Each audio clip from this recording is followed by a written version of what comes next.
Well, ready for the underwear Olympics to start here soon. The combine starting any day. I forget what day the actual events start. I think it's either today or tomorrow. But they've been out there for a couple days, and I'm officially in nerd mode, reading all of these articles and consuming so much content about these players that it eventually will just wash out. Yeah, it starts this afternoon, I believe. So Yeah. you'll see. I think it's edge rusher and linebacker drills are the first ones up today. So this is the last draft ranking show we'll have to do without the benefit of combine measurements. Although it seems like increasingly none of the top players ever do the drills anymore. Anyways, the typical approach is like gain weight for the combine so you get bigger measurables and then lose it and do the drills at your pro day. So I increasingly feel like I discount the athletic testing more and more every year, but I do really value the measurables that we finally get. Yeah, I only really care about the combine for RAS scores, and the only reason I really care about RAS scores, as Shane knows, is so I can do some comps, so I can find some comparisons, and the RAS website gives you some fun tools to compare people with that. So that's my favorite part of the combine. My favorite part of what I'm able to do once the combine results are here. I try not to overhaul opinions that I had on players going into the combine. It's mostly, in my opinion, good for confirmation bias. I think if a player you like explodes, then maybe bump them up even more and like them even more. If a player you already were out on maybe has some concerning numbers specific for their position, maybe even more reason to strengthen that position of being a little bit out on a guy. I'm less often going to take a guy that I loved, and if he doesn't have a good combine, be out on them, or take a guy that I hated, and if they had a great combine, all of a sudden I'm all in. That I try to stay away from that kind of. Yeah, the combine is confirmation bias at its finest. Absolutely. So, all right. Well, we are going to dive into our tight end rankings. We went tight ends today because it's probably the position that we have outside of quarterbacks that is least important, least impacted by the combine. So we're going to dive into our top 5 tight end rankings. Just a brief note, if I sound terrible, I'm sick, so I'm going to try to limit coughing into the mic. If you're watching, you might see me blowing my nose slightly off camera a lot today, but not to gross you out, but we're going to power through and get these tight ends ranked. And so like we did last week, we're going to go we're going to go 1 to 5. Then we will give an honorable mention shout out at the end and sort of talk about the Eagles positions. Obviously, the Eagles need tight ends. They have 0 tight ends under contract heading into next year. So I think it's a position that is very much in play pending what they do in free agency. So let's go to number 1. We both have the same guy at number 1. It's Kenyon Sadiq out of Oregon. I'll take the lead on Sadiq. He was a 4-star recruit coming out of high school, committed to Oregon.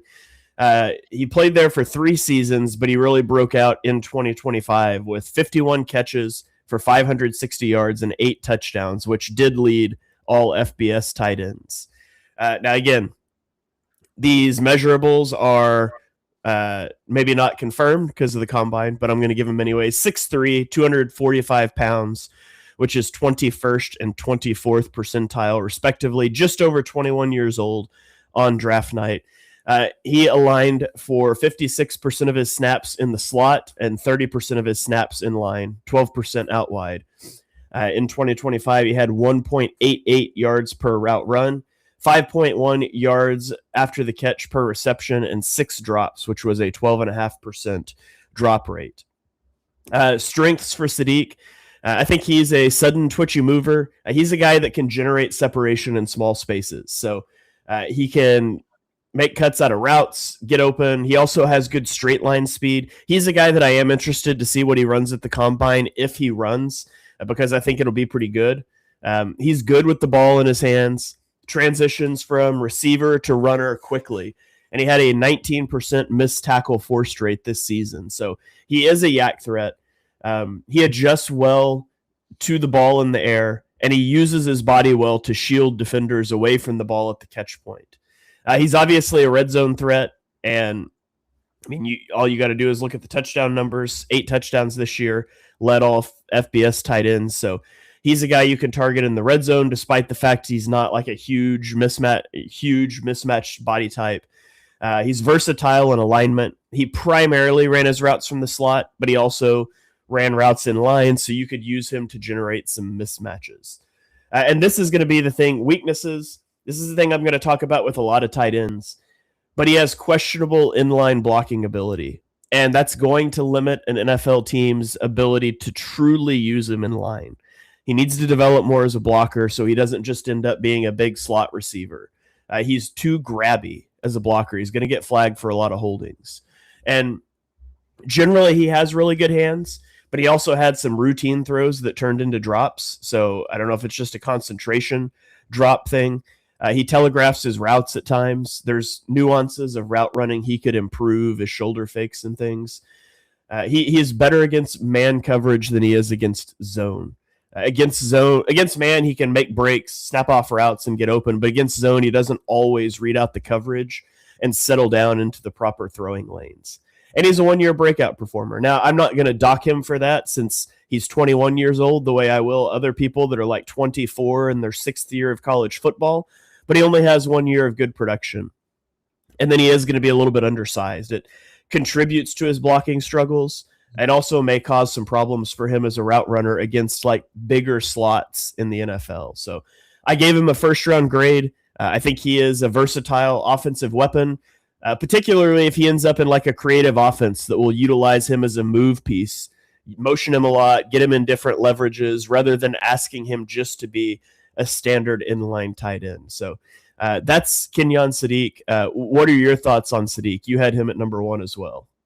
Yeah, I'm a little lower on Sadiq. I would say overall than a lot of people are. This is a guy who you will see in a lot of top 15 to top 20 rankings for people out there. He actually is a guy who didn't make a first round grade for me. So he's going to be a day 2 grade for me, a second round grade, and outside of my top 30. He did have a pretty high drop rate this year, and when you give me a high drop rate combined with 1 year of production, and that year of production is not really close to being in line with what we're used to from elite tight end prospects. There's a chance, and I've said this to some of my friends who are a little higher on Sadiq, but there's a chance that I'm maybe punishing Sadiq for not being the elite tight ends of the last couple years in the draft. But when I'm going to pick a guy at tight end in the top 15 to 20, I'm going to want him to be in that Bowers, Warren, or even Pitts and Loveland tier of tight ends. And to me, Sadiq is a significant drop down from that. But if you made me guess where I think he will get drafted, I think he probably does go. I think Denver's probably a floor for him if you look at where they're drafting. And I know Tampa is a team that's been connected to him, and there's been a few others in the teens. But this is a guy who is expected to tear apart the combine this week. He was number 11 on Feldman's Freaks list last year, and he's actually number 1 on Feldman's list of who's going to tear apart the combine. Last summer, he vertical jumped 41 and a half inches, bench pressed 435 pounds, power clean 365, while weighing only 255 pounds. And he's actually going to be a little lighter than that at the combine. So people think he's going to go even higher on the vertical and have some crazy speed and agility numbers. So I'm not saying looks like Tarzan, plays like Jane. I'm not saying that at all. He still had 51 catches, 560 yards. I do think he's one of those guys where the traits are so much more tantalizing than the film, in my opinion. All right. So that's Kenyon Sadiq. Let's go to our number 2s, and we have different guys at number 2. Let's go with your number 2, Mark. You have Michael Trigg at 2. I have him at 3. So talk to me about Michael Trigg. I love this guy. This is a guarantee to be a helmet sticker, my guy type of guy. I love him. I'm absolutely tantalized by the upside here. 6'4", 240, redshirt senior. Bizarre path. No way around it. He started at Alabama. He actually got kicked off the teams for disciplinary reasons. Went to USC as a freshman, stayed there for a year, went to Ole Miss for 2 years, didn't play much, and then has finally found a spot and broke out a little bit these last 2 years at Baylor. At his first 3 stops, you would get, I've actually heard this name for a while. He was a high recruit.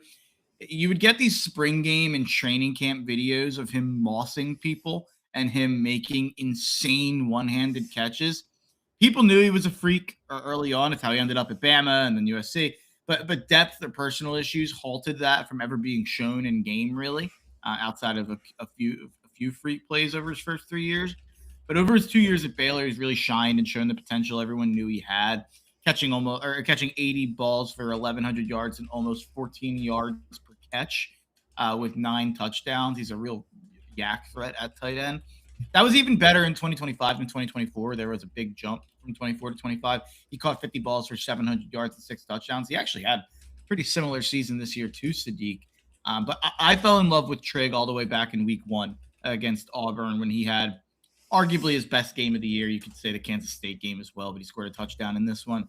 And you could say, I think, in my opinion, his game against Auburn or K-State, I'll put up there in terms of one game tape against any tight end in this class. He had 7 catches for 199 yards in that game. He had 8 catches for 155 against K-State. It's a long, rangy tight end. He had rare arm length, good speed. He moves like a big wide out, a surprising foot quickness. I think he pretty fluid transition from run to run after catch. Wins vertically against line.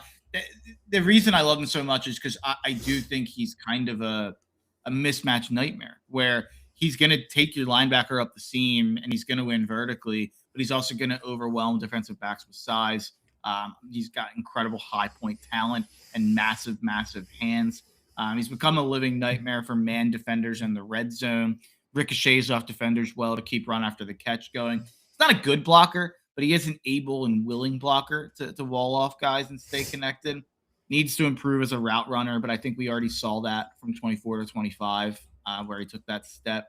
I think Trigg's a guy who should test very well athletically, but the most important part of his combine may be the interview process. Yep. Questions linger about maturity, commitment, bounce between 4 programs in 5 seasons without truly breaking through until year 5, including Nick Saban kicking him off of a football team. I'm sure that's something people are going to want kind of answers on, even if it was a long time ago. And if he can prove he has changed and grown up, I think the sky's the limit. Yeah, he's got a lot of injury history too. He had a knee injury in 2021 at USC. It didn't end up requiring surgery, but it's there. He broke his collarbone in 2022, which is maybe not something you're super worried about because that's not like his collarbone is prone to break. Everybody's collarbone is prone to breaking. So maybe you write that one off as bad luck. But in 2023, he only played in 3 games and then left the team, and no official reason was ever given by anybody. Maybe he was injured. Maybe he just decided he was done. Maybe he got kicked off. We don't really know. I think it was, I don't know if it was kicked off or left, but I think it was disciplinary from what I remember.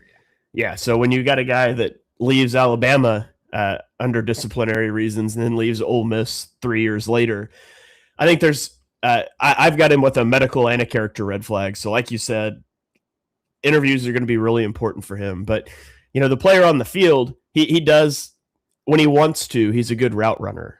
I think he has inconsistent effort at times, but he is a fluid route runner. He can high point the ball well. He's an elite vertical threat. His average depth of target was 11.3 yards. So he can eat cushion up quickly up the seam. I mostly just think he's a slot receiver, though, a big slot. 70% of his snaps were in the slot. I think he's not a good blocker. He's underdeveloped, technically, low mass. He does have some good blocks on film, but it's very inconsistent. So I put a 3rd round grade on him, and I called him a power slot, like a move/flex tight end in a vertical style offense. That's what I think is going to be the best fit for him. This has absolutely nothing to do with tight end, but breaking news on a trade. The Titans have agreed to trade T'Vondre Sweat, who's actually a pretty good player, to the Jets for Jermaine Johnson. Okay. Fun swap of names that were pretty highly drafted pretty recently. All right. Let's keep rolling then. So Trigg was your number 2, my number 3. I'll talk about my number 2. He's number 4 for you. It's Max Clare, out of Ohio State via Purdue. He was a 3-star recruit committed to Purdue. He redshirted in 2022, and then he played 5 games in 2023 before he sustained an ankle injury, and then he broke out in 2024. He's Purdue's leading receiver in 2024, 51 catches, 85 yards, and 4 touchdowns. And then he transferred to Ohio State for the 2025 season, and his production kind of fell off. 43 catches, 448 yards, 2 touchdowns. He is 6'5", which is 63rd percentile height, 243 pounds, 19th percentile, about 22 and a half years old come draft night. He actually lined up in line for the majority of his snaps. 42% in line, 41% slot, 14% out wide. He had 1.71 yards per route run and 4.9 yards after the catch per reception with only 2 drops, which is a 4.7% drop rate. And so he has proven receiving productions. He's got 2 straight years in 2 different programs with good receiving totals combined for over 1,100 yards across the last 2 seasons. He is a smooth route runner. He understands how to use the defender's leverage against him to create separation at the break point. I will say he's overly handsy at the top of his route stems at times, but generally you're going to get away with that at the NFL level. I think you're not going to get a lot of OPI calls. So I think he can get away with that. He can make tough catches in traffic. He's got the speed to threaten vertically up the seam. He's got the alignment versatility. He played more in line than anybody we've talked about so far, but he also played in the slot. And so he's got good size, 63rd percentile height. He is undersized for his, underweight for his height at 19th percentile, but you could potentially put on some weight if you needed him to be able to block better in line.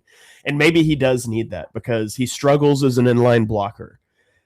Often it's just bigger defenders overwhelm him. He needs to add functional strength and mass to be able to survive in the trenches. He is a good blocker on the move, though. Like if you want to motion him and kick out with him on the backside of plays or things like that, you can use him in that way. You can motion him and get him out on the edge leading for your running back. So he's good on the move. He's just not good firing out of the trenches to take on a defensive end. I think he's a little stiff in his movements, and that impacts his blocking at time. But it also impacts his ability to control his body at the catch point. And so we talked about with Sadiq how he does a really good job of shielding defenders off with his body. I think that's suboptimal with Max Clare. So I have a 2nd round grade on him. I think he's going to work best as a move tight end. But I do think if he puts on some weight and strength, he is a guy that could survive a little bit more just lining up in line. So that's Max Clare. I've got him at 2. You have him at 4. What are your thoughts on Clare?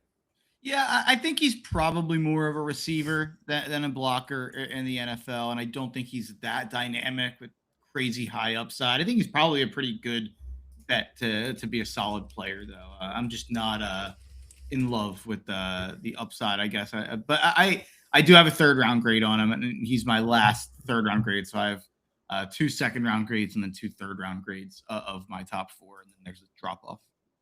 Yeah. All right. Got a comment here from Yako asking, after OJ Howard, how concerned should we be with physical freak tight ends that don't have elite production to match? I mean, I think the problem with tight ends is tight end is just a different position in college than it is in the NFL. I think it's one of the hardest positions to project because you end up with athletic tight ends in college and they're just simply not asked to block because they're too good with the ball in their hands. And so you're going to hear me, every guy in my top 5, I think I'm going to talk about a weakness of his is blocking. And that's a big deal for a tight end. So tight end is one of those where there just aren't many guys that come out that I think are ready to play in the NFL as a rookie. And so you've got to make do with what traits they have and try to get somebody that you can coach up in the rest of it. And this is maybe a giveaway for the end of the show when we're going to Eagle-centric it. I'm good on going with a tight end in the draft. In my opinion, that is a free agency position or a Goddard position this year for the Eagles, in my personal preference. Yeah, we got a comment here from Anthony that says, it's been a while since I can remember the Eagles going into a draft with such obvious needs. But to be fair, free agency hasn't happened yet. So they're not going to walk into the draft with no tight ends on the roster. Howie does a really good job of filling it out, so he's not pigeonholed into taking a specific guy in the first round. So, okay, let's keep rolling here. Let's go to your number 3 is my number 4. It's Eli Stowers. Talk to me about him, Mark. Stowers is kind of, I kind of look at him again, receiver, not a blocker. Former 4-star quarterback recruit. He blossomed as a receiver after switching positions, 6'4", 235. Looks to me more like a big wideout than an inline tight end. At 6'4", 235, he's a former Texas 6A state high jump champion. Pretty rare athlete. He was number 15 on Feldman's Freaks list after broad jumping 11.3 and vertical jumping 39 inches. He also power cleaned 360 pounds, and there's rumors that people think he's going to jump over 40 inches at the scouting combine. This is a guy who transferred from New Mexico State, from Texas A&M to New Mexico State, then to Vanderbilt. And in the last 2 years, he has caught 111 balls for 1,407 yards and 9 touchdowns at Vandy. He took a step this year from last year, even if he was a little less explosive.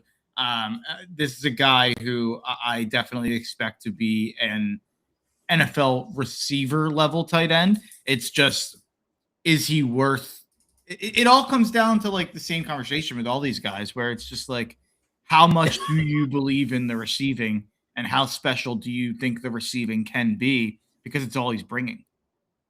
Yeah, for sure. I mean, you sit here and look at his ability to block. And again, it's something we've talked about. He's going to have elite athleticism, smooth route runner. It's the same profile that we've sat here and given. I do think he especially is good at sitting down in the soft spots of zone. He was a former quarterback, and so I think that serves him well in that regard. But he's super light, 7th percentile weight. He is physically not capable of blocking in line. He just can't.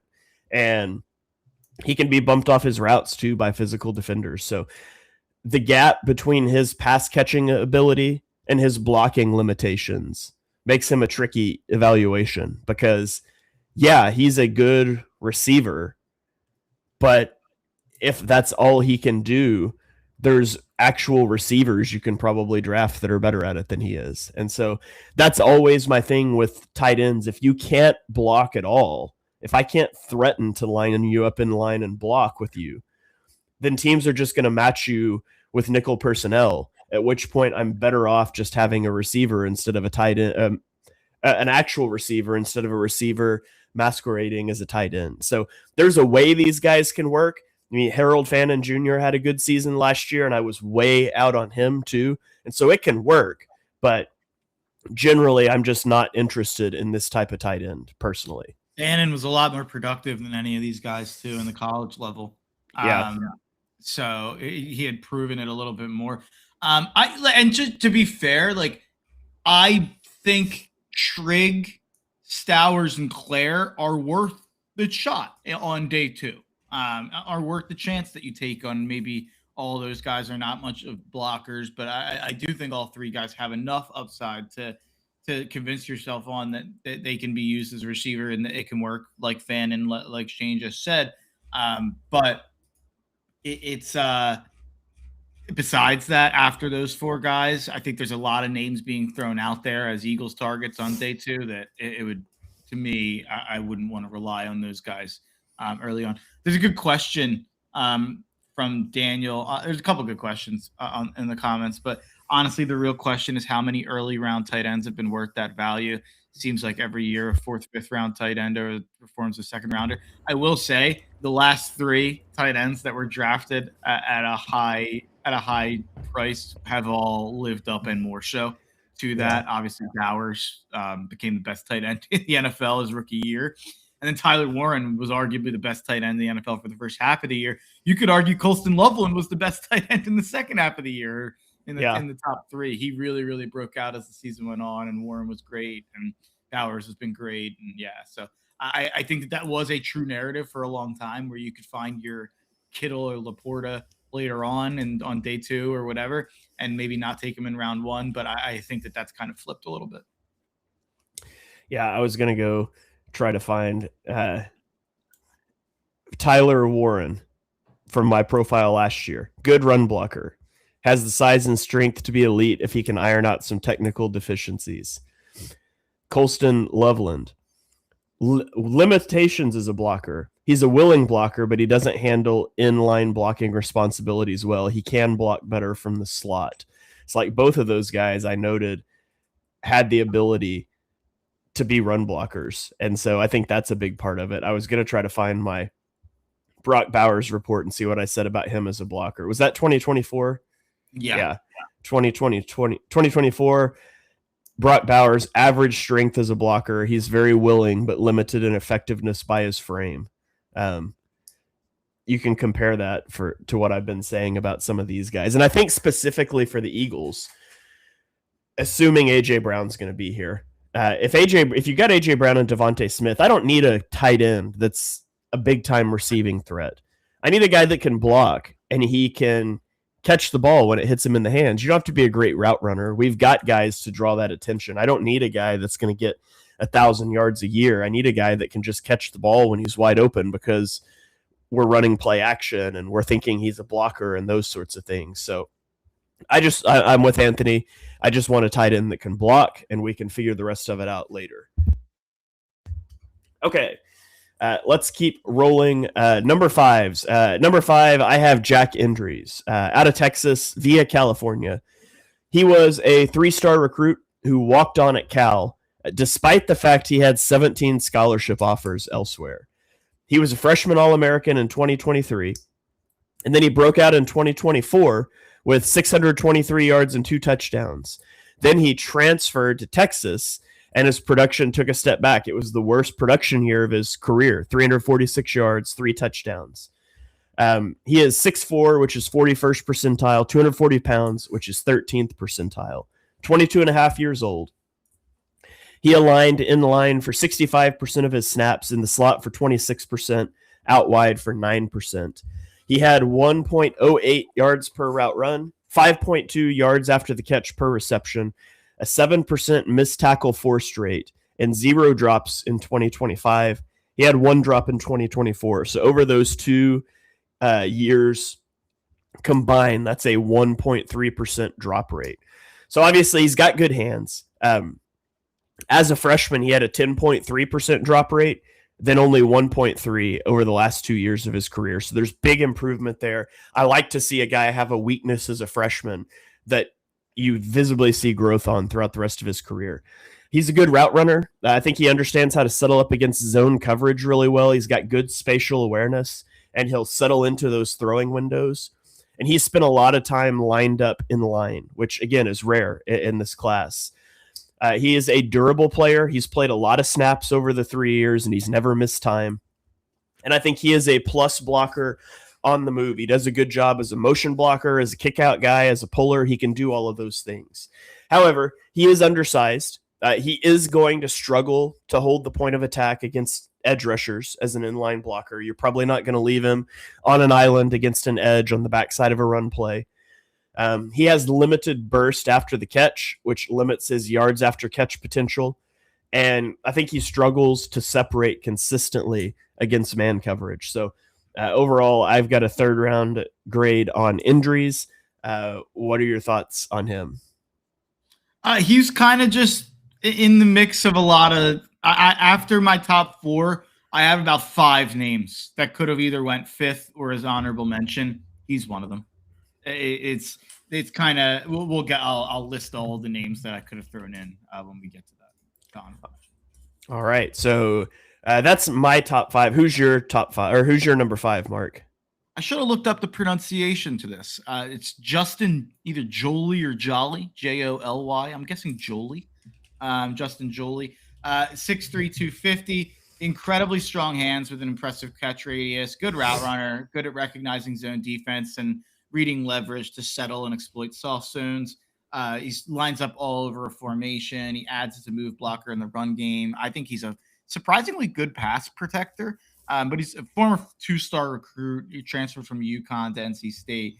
He set career highs this past season in catches with 49 and touchdowns with 7, but didn't create the same explosive impact from 2024 when he averaged nearly 15 and a half yards per catch.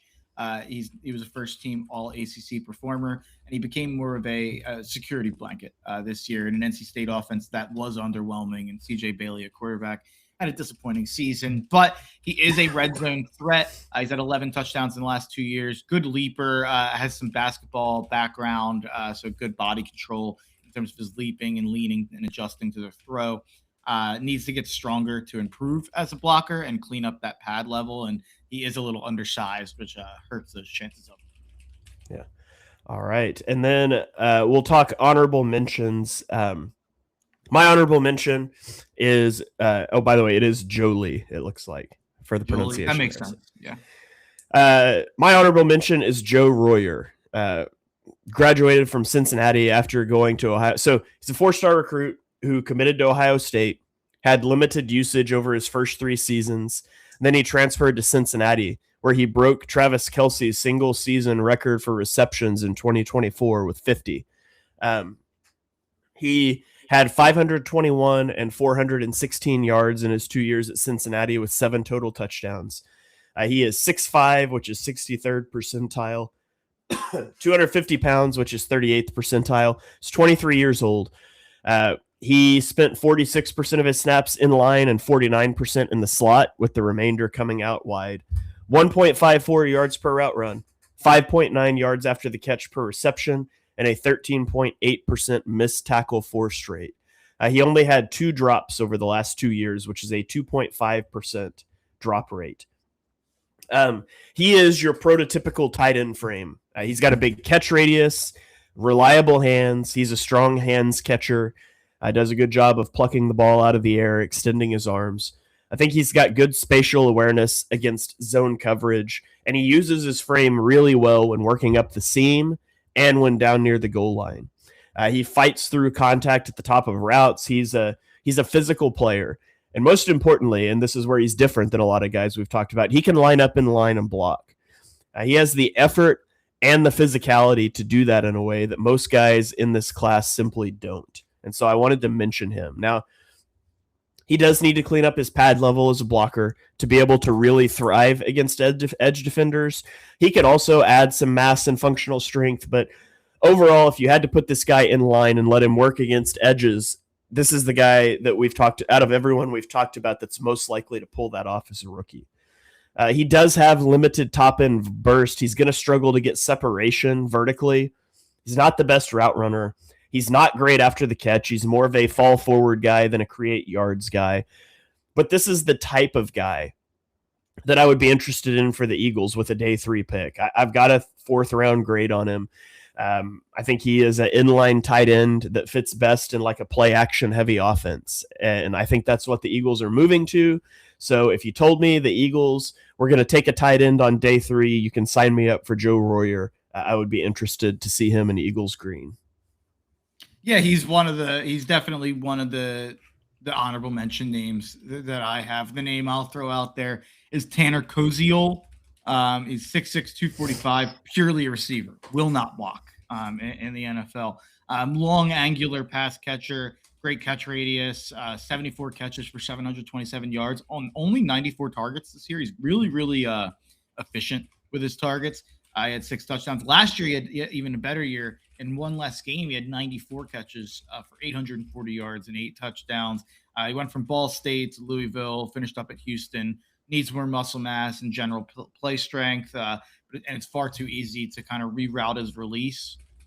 He lacks some suddenness and burst getting in and out of turns. But if we're talking about a guy who maybe there's some Fannin similarities to, there might be some with Koziol kind of playing at a lower level. Not that Houston's a lower level, but before that, and then having so much production without maybe being able to do a lot else besides just be a receiver. So maybe if you're looking for the Fannin of this year, maybe it's Koziol.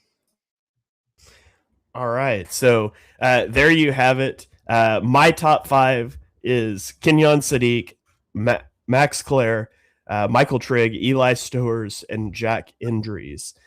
For Mark, it is Kenyon Sadiq, Michael Trigg, Eli Stowers, Max Clare, and then Justin Jolie. So you lean forward. Were you about to say something? Did you have Sadiq as a first round grade for you? I did, yeah. Okay. Back into the first. I would not be happy if the Eagles took him at 23, but Yeah. I did have a first round grade on him. Gotcha. But he's one that I can tell when I'm watching it, it's kind of on the fringe for me. And so generally when I've got some of those, I tend to put them up on the top end. And when I come back through and restack my board, sometimes I bump him down. So I'm not going to guarantee he will end with a first round grade for me, but that's where I have him right now, is just kind of like fringe first round. Yeah, for sure. So, and then we kind of talked along the way about where the Eagles are at with the tight end position. Obviously, nobody under contract right now. The Eagles could save a lot of money and a lot of dead cap if they were to extend Dallas Goedert. They could avoid that $20 million in dead cap that's going to accelerate onto this year's. I think they can, at least. There's been some conflicting reports about how they structured this contract, but they could extend him and maybe avoid some of that. They've got Grant Calcaterra is an expiring free agent, and I don't see them bringing him back. I thought they would because the staff seems to like him, but after hearing Howie talk, that seems unlikely. So any overall thoughts you want to give about the tight end position for the Eagles before we get out of here? Yeah, I think it's. I said this last year, and I was never like.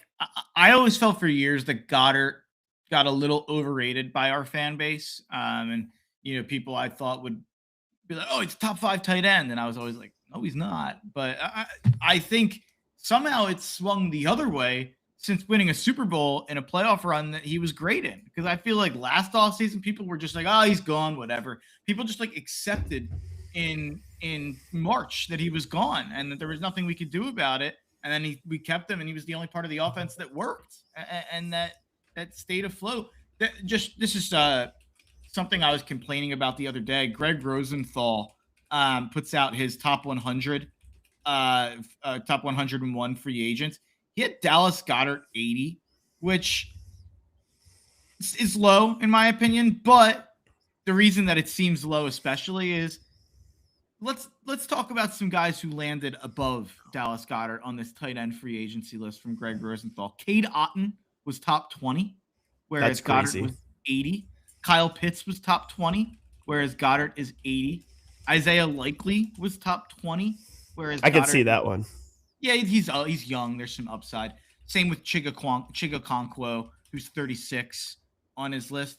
Travis Kelce is 53 on his list. And then Charlie Kolar is 69 above Dallas Goedert on this list of free agents. If we're saying Dallas Goedert isn't going to be that expensive, there is no reason to not just keep Dallas Goedert. If he's not going to be more expensive than Pitts and Otton and Likely and Okonkwo, then keep Dallas Goedert. It shouldn't even be a conversation. Yeah, I mean, Dallas Goedert, here's his receiving yardage over the last several years, keeping in mind he plays in a tremendous run-first offense. 2019, 607. 2020, 524. 2021, 830. 2022, 702. 2023, 592. 2024, 496. 2025, 591. Like, Dallas Goedert has been a productive player. I'm one of those guys that was pushing the Dallas Goedert's a top 5 tight end agenda.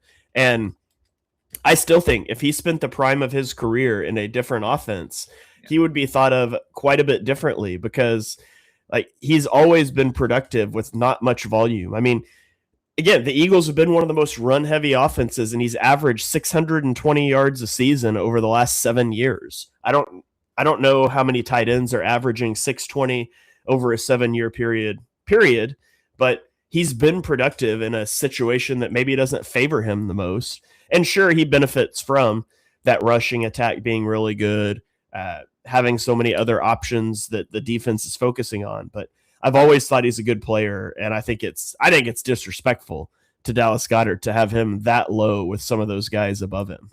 I totally agree. I think it's insane, and I I've said in the past that I think the thing that people get so annoyed about with Goddard is the fact that he misses whatever 2 to 6 games a year. I actually think that you could argue, I think I will argue it since we won a Super Bowl. I think you could argue that Goddard kind of being a guy who could never fully stay healthy and could never fully actualize his potential actually helped the Eagles because he didn't get signed away for a big contract. You were able to keep him these last couple of years. You won a Super Bowl with him where he really was I think he was our leading receiver in that playoff run. And yeah, I think it almost benefits us that he has those injury issues a little bit because it keeps him reasonably priced and it keeps him able to stay around in a certain way, if that makes sense. If you add up the receiving totals for all 4 years of Charlie Kolar's career, it doesn't reach Dallas Goedert's worst year in the last 7 years. And I think the write-up was saying Kolar's like a truly elite blocking tight end, and Greg thinks there's upside since he's never been used as a receiver, like yada, yada, yada. Whatever. I think it's crazy, right? Yeah. But like the argument against Goddard is that he's getting older and he's probably declining in the injuries. Travis Kelce is 53. He's 27 spots above him when he doesn't block at all. And Goddard, at least, even if his blocking did get worse last year, he is still blocking. He still can block. Like, I don't know. It would upset me if they moved on from Goddard. And it upsets me how I guess everybody's just accepting that it's happening again for the second straight year. And I'm going to make a prediction on, February 26th. I think I did this last year. Everybody said Goddard was gone. I'm saying today, I think everybody's reports again this year are BS. I think Goddard's staying, like Eric pointed out with you guys, you and Johnny, and like you talked about on the show. And there is some conflicting reports. I do think that the way Howie structures contracts, it would surprise me if it would not help them to keep Goddard and spread things out. Yeah. So, all right, that is going to do it for our tight end rankings. I hope you guys enjoyed the show. Wait, just a couple names I meant to throw out.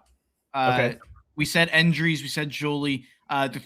Really just 3 names. The 3 names that I wanted to throw out: Sam Roosh.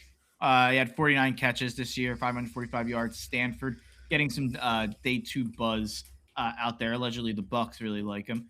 Josh Cuevas, only 1 year of production at Alabama, but he is a good athlete. And then the last one, Homer, have to throw him out there. Eli Raridan, really only 1 year as the guy at Notre Dame at tight end.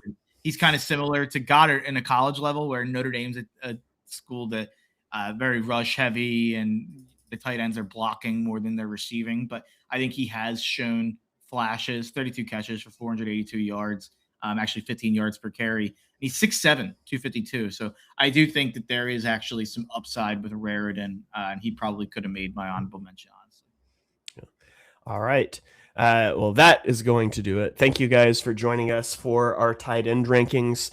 If you missed our quarterback rankings, you can scroll back and find those last week.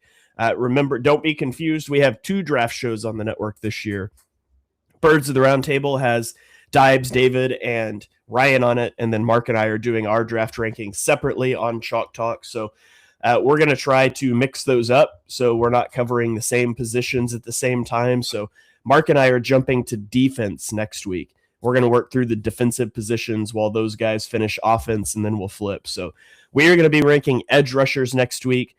I think they might be on tight ends next week because they just did receivers. But regardless, we're diverging, so it won't be the exact same order. But you can see what they think. You can hear what we think. Follow along with us in the lead up to the draft. And, of course, it'll all culminate in some crossover shows and a draft show. So hopefully you guys are enjoying the draft content. Leave us some comments here. Let us know what you think, who some of your favorite players are. If you enjoy the episodes, 5-star ratings and reviews are certainly appreciated. I'll sound better next week, so that'll be a plus too. If this is your first show, I don't normally sound this bad, but we'll push through. Edge rushers next week. I hope you guys join us for that. Our recording schedule is going to be kind of back and forth, but we'll be recording during the days for a while. So follow us on Twitter. You'll know when we go live. I'm at Shane Half NFL. He is at Mark Henry Jr., and we will catch you guys next time.